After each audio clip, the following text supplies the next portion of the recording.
Hey guys, so bringing you another video now. Yes, welcome to the quick gameplay thoughts video on the damage nerf in League of Legends. So a lot of people I have already seen, this has been out for a little while. Apologies, it's late. I actually was away for a couple days. So I'm doing this as I've literally just got back, and I might reschedule some videos and move things around to make this today's second video, because I do know quite a lot of people are waiting for my opinion on this. So clearly, before we get into it, I've not fully read the article. As I said, I was away. I know the gist of what they're doing, and it was also the rumor of what they were doing. And the rumor was they are not really reducing damage, they are increasing resistances, which is, it's in essence the same thing. If you make people tankier, then the damage that people are dealing is less effective. That's okay, but we will read through it. So just to say, I have been one of the, I guess, as a content creator, I think most content creators have been pretty anti-crazy damage. I know I've been quite vocal in the last couple of years about it, that it has hurt the skill in the game, because that is just a fact. They might even touch upon that here. It wasn't incredibly skillful to always, you know, you could miss half of your combo on a lot of champions and still nearly one shot, if not one shot, a lot of champions in League. So I'd say the only caveat to what they're doing in terms of increasing resistances, not reducing damage, that in theory, unless they're doing something about it, does make true damage stronger and does make percentage health stronger, potentially. It depends how they're going about it, but true damage would be quite strong, because that's still going to deal a lot of damage, and a lot of champions in League, you know, a lot of modern champions do true damage. So we'll see what they're going for, but let's get into it. So I will say I'm very happy that Riot is doing this. I wasn't actually expecting them to come out with this now. I expected it to be in like a week or so. But anyway, quick gameplay thoughts. A look to what you can expect with the champion durability update in patch 12.10. So again, notice that they're not saying damage reduction. They're actually calling it the champion durability update. So in patch 12.10, we'll be introducing some changes to increase the durability of every champion on the roster to reduce the overall amount of damage in League. We're looking to accomplish this by increasing the following stats: base health, increase; health per level, increase; armor per level, increase; and magic resist level, increase.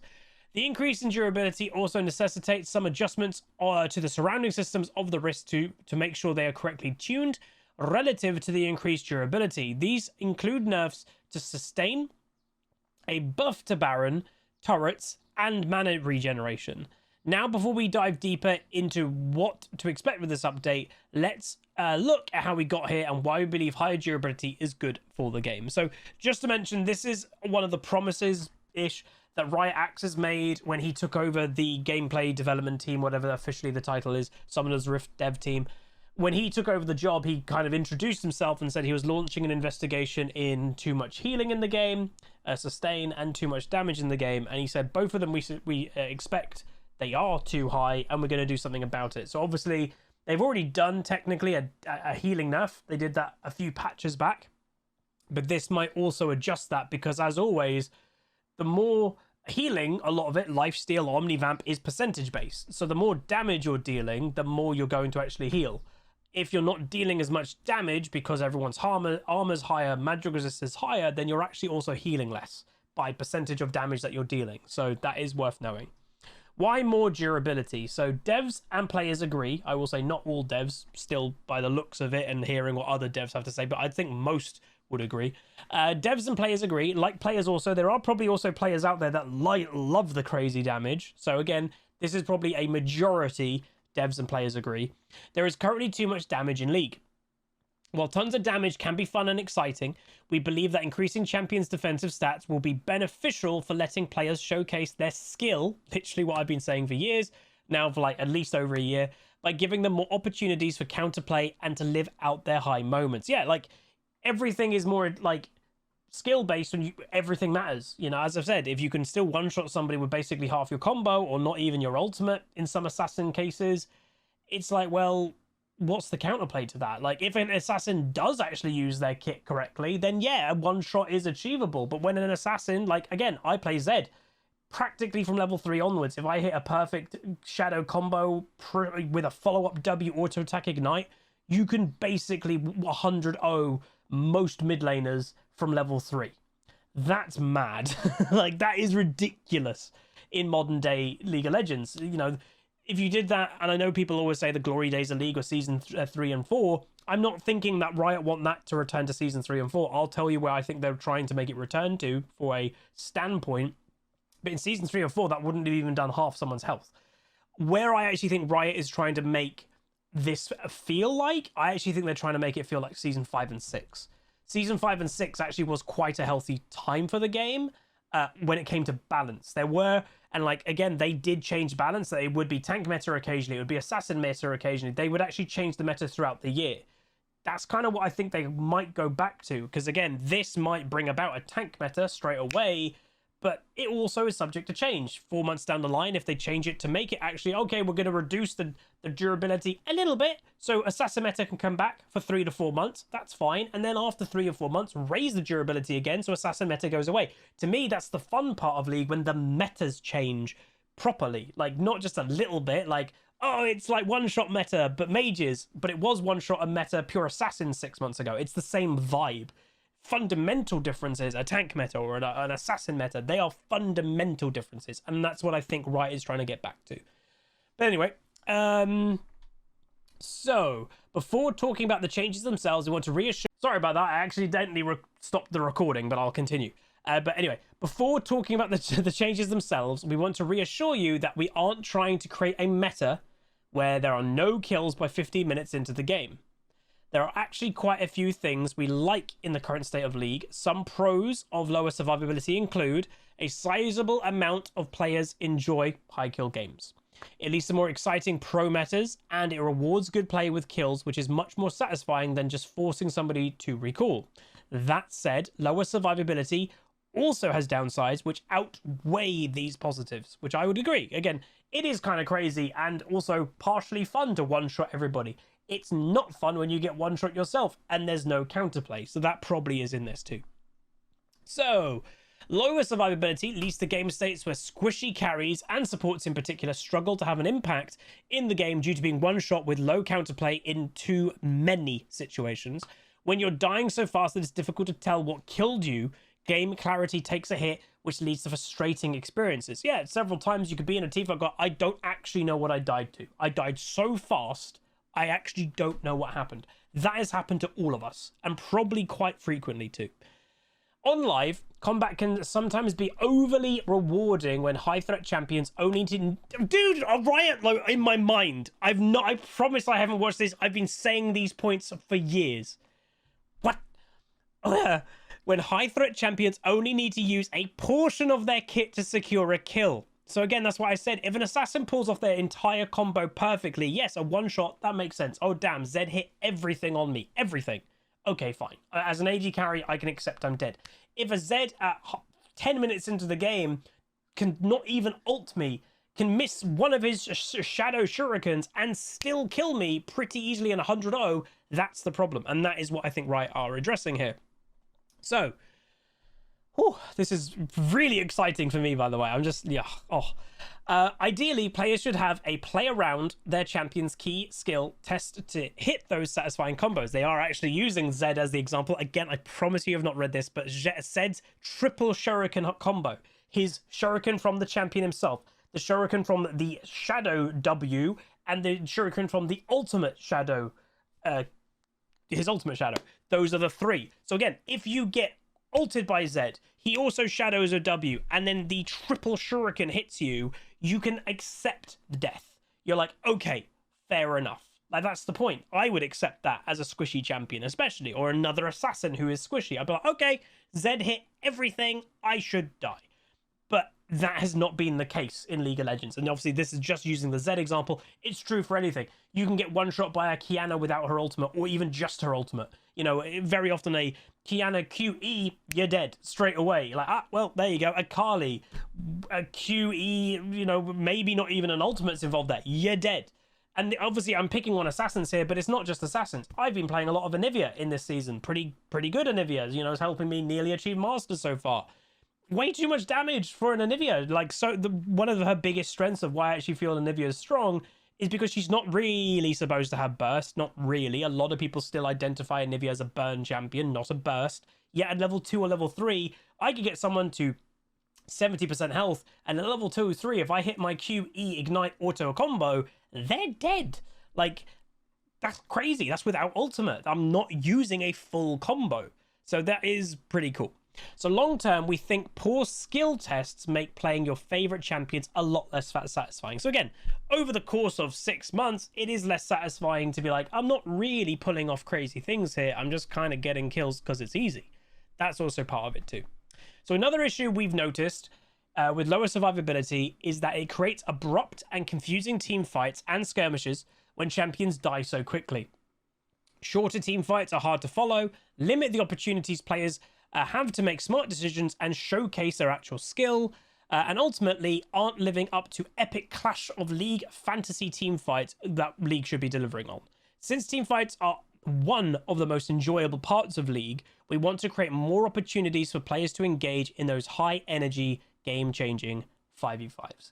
Which again, I agree with. I know there is obviously the split push audience in League, but even they would probably admit that is the minority playstyle. Majority, even where I am in High Diamond 1 on EUS, majority of games, 20 minutes passes or 15 minutes passes, and you kind of just weirdly, you ARAM team fight. Like, that's been League of Legends for the last 10 years. And yes, there are some exceptions to that. There is outplay there. There is nuance to it, obviously.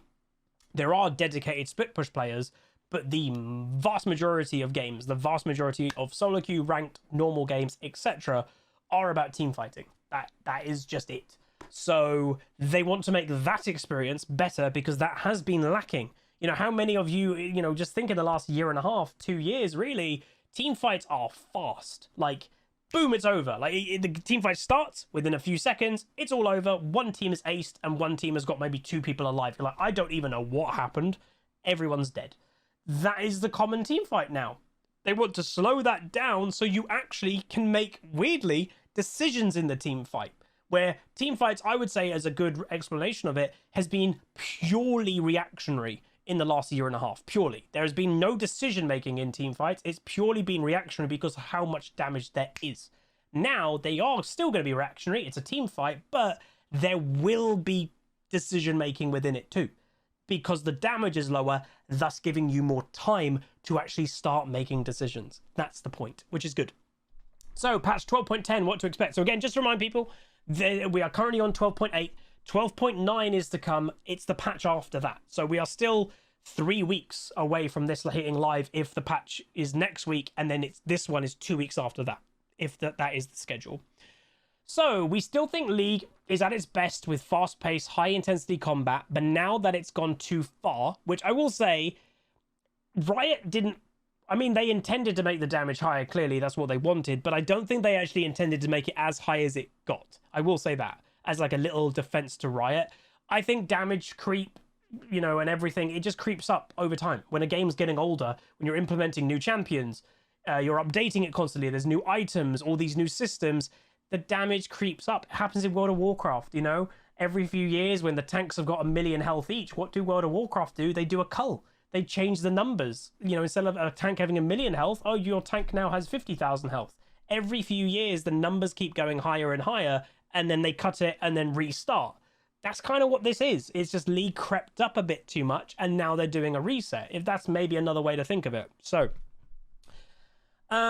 we don't think any particular champions, items, or systems are out of line, even if they may have contributed to the root cause, which is why we're increasing durability across the board rather than removing or toning down specific offensive sources. So people actually said to me, like, Huz, what would you do? And I obviously gave the extreme example of, like, I would probably just take a dial, and obviously this doesn't exist, but take a dial and just tone it down by 40%. Damage in League of Legends, 40% down. That doesn't exist. And the reason why I'll say, and maybe they explain it here too, is there are so many different things that they'd have to change. That would be a mammoth of a job, because it's not just reducing damage by 40%. What does that mean to some champions? That changes every single, depending what champion it is. Increasing durability across the board, you know, they might go, every champion has got 20 more armor from level 1. Every champion has 5 more armor per level. I don't know. Again, just a random example. That's an across-the-board change that basically affects everybody in the same way, more or less. And again, I did say about true damage might gain in strength, because that doesn't get affected by... technically doesn't get affected by resistances, it does get affected by maximum health, but that is also where, you know, if you're a percentage health true damage user, which there are a couple here or there, they could be pretty laughing at the moment, but there's not too many of those, so they could just specifically nerf those. But anyway, so this is what they are TLDR doing in the update. So, players will feel that their champions are dealing and taking less damage. Burst champions must commit more resources or be further ahead to get those quick kills, but they will probably still exist. You know, you will be rewarded for good play, not just rewarded for average play. Bigger windows of opportunity for counterplay, and skirmishes and team fights will last longer.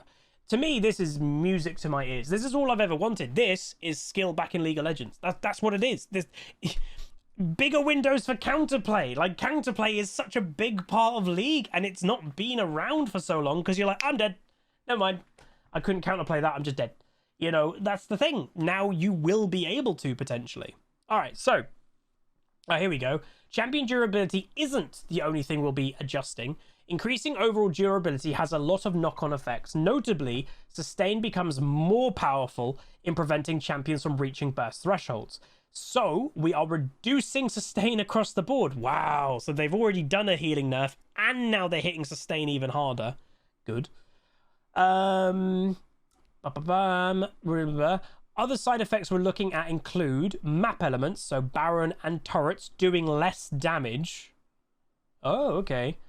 Champions running out of mana more frequently, so again, it's pretty too easy to stay in lane. But I would also say they need to look at energy users, if that's also true.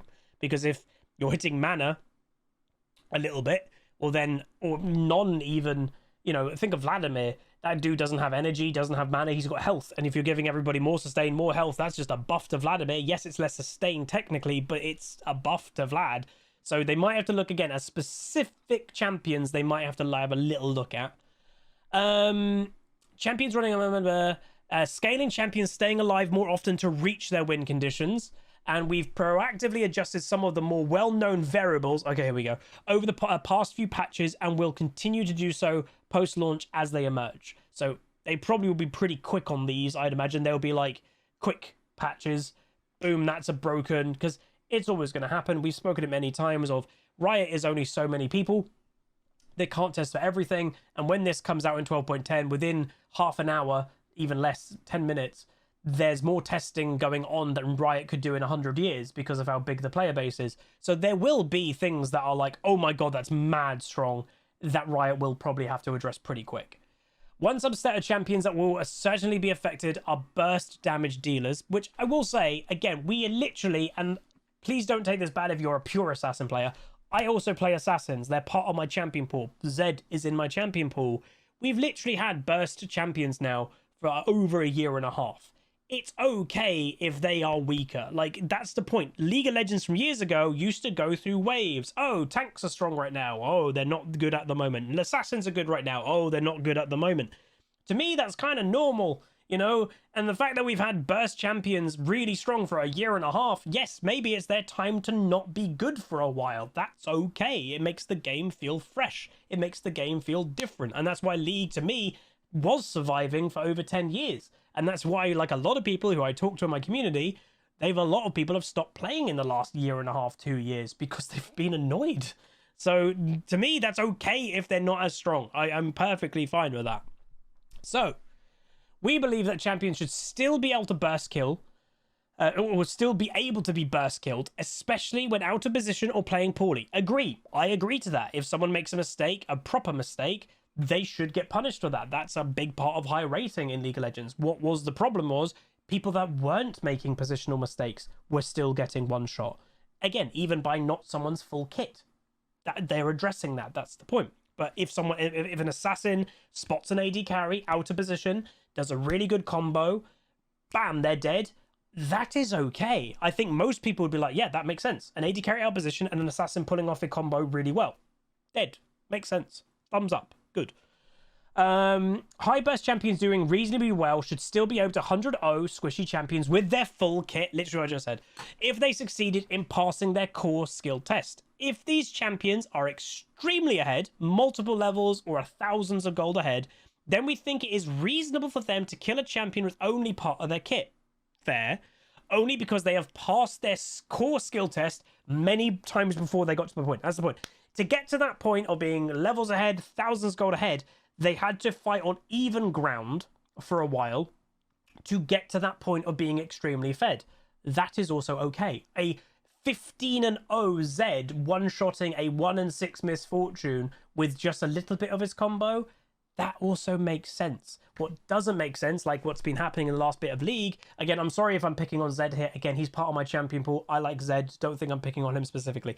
But a 2-2 Misfortune at 15 minutes versus a 2-2 Zed, that Misfortune is still dead probably by only part of Zed's kit, or a non-perfect ultimate use. Oh, you know, he ulted the Misfortune, he hit 2 Qs out of 3, you know, in the shadows. He hit one of his E's, Misfortune's dead. He doesn't perfectly hit his combo. They're even, they're both 2 kills, 2 deaths. Maybe Zed's one level ahead. That Misfortune is still dead. But maybe not now. Maybe not in that situation she'd be okay. But that's the point. So this is all good. I am 100% into this so far. For any given amount of lead, burst champions will have to press 1 or 2 more buttons than before in order to secure their 100 kills. Which again, 1 or 2 buttons doesn't sound like a lot, but that could be a second. That could be 2 seconds of waiting for a cooldown. And that is the difference of there's a window of counterplay in that 1 to 2 more seconds. Even if it's 1 second, that's the thing. Even if it's 1 more second that this change will do to like nerfing a burst champion, 1 second, even half a second, that's a window that hasn't existed for a year and a half. That's all players have wanted. That window to let me do something. If that is, I can turn around and get that Zed half health and then my teammates can kill him, cool. But in the last year and a half, that Zed kills me without me doing any reaction because I can't react that quick. I'm just dead and Zed just walks away at full health. That's the point. So that's also good. So our intent with this update isn't to over-nerf burst champions, but we'll be keeping an eye on them to make sure they land in a healthy spot. Perfectly fine. Monitoring the launch. With these sweeping durability changes coming to the Rift, we'll be keeping a very close eye on how to play them out. We don't want to move to the meta where tanks become unkillable. True. Burst champions are rendered obsolete. True.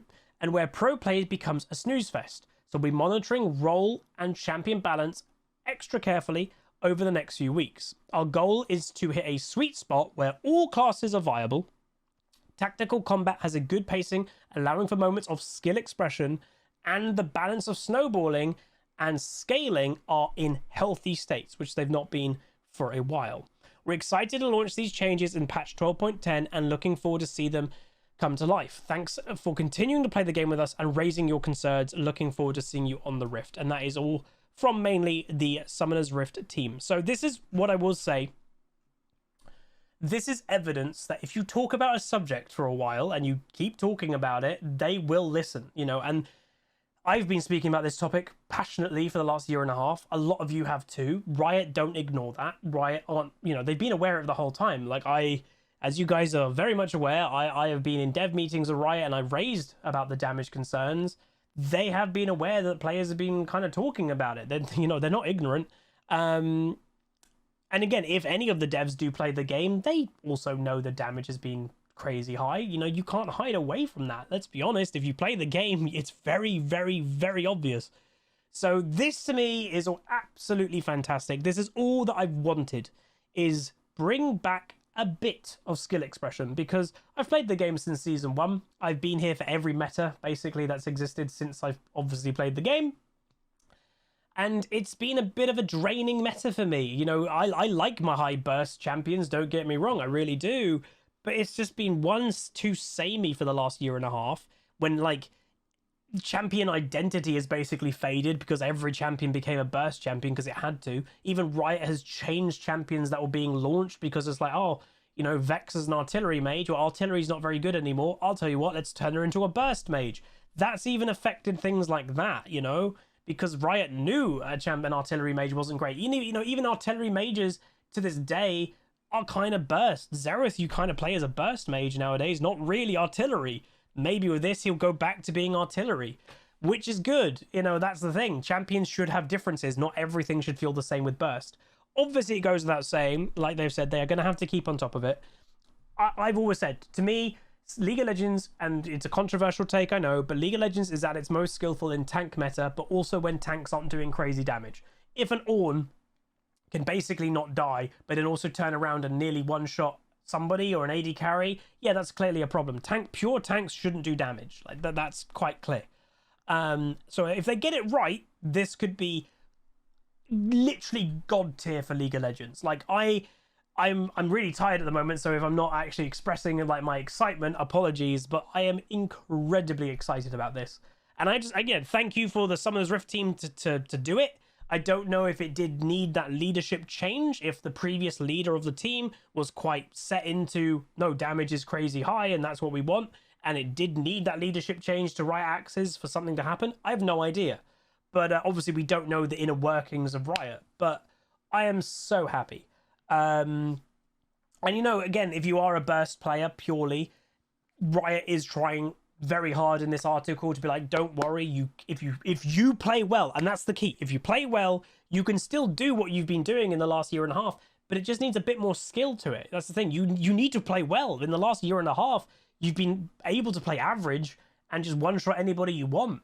That's not okay. So if you're a burst player and you think you're a good burst player, you should be fine with this because, oh, I'm good. Yes, it's going to maybe take me a bit more to burst somebody, but eventually, if I get strong enough, they're saying I'll be able to one-shot people anyway. That's the point, is you get rewarded for getting to that level of strength. Before, you were getting rewarded for just being in the game. So that is the point. Very exciting. I'm really up for this. And what I would absolutely love to know is what your opinion on it. You know, what's your opinion? Are you very happy? Are you a bit worried? Are you in the middle? Like, I just play the game, I don't really care. I'd honestly love to hear what you think. And please do that in the comment section. I've always said Riot, they did get rid of their official boards. So I do know that they hover more on Reddit than they used to. And they also do hover in content creators' videos. There could be an odd Rioter watching this video and having a look in the comments. It's very possible. And yeah, I'm just very happy and excited. You know, when I heard that this was happening, I had the biggest smile on my face yesterday. Obviously, the article came out 23 hours ago of me recording this. I had a massive smile on my face, you know? I love League of Legends. I do. I absolutely love the game. And to me, this is incredibly exciting. And I will say there might be a bit of a player shock to some players who potentially have used a very burst intense playstyle to climb over the last year and a half. They might be in a bit of a shock and be like, oh God. But to someone like me, who's a lot of us who have been in low damage metas or tank metas or skill metas, whatever you want to call it, this is going to be great. It's going to be like literally returning to season 5-6. So to me, this is very exciting, but I want to hear what you guys think. If you guys enjoyed the video, please do throw a like on it, throw a comment, throw a subscribe, and I'll see you guys next time. Goodbye. Call down the reckoning to bring back hope and peace, restore our glory to live forever. Bring down the dark regime. I know how to unleash eternal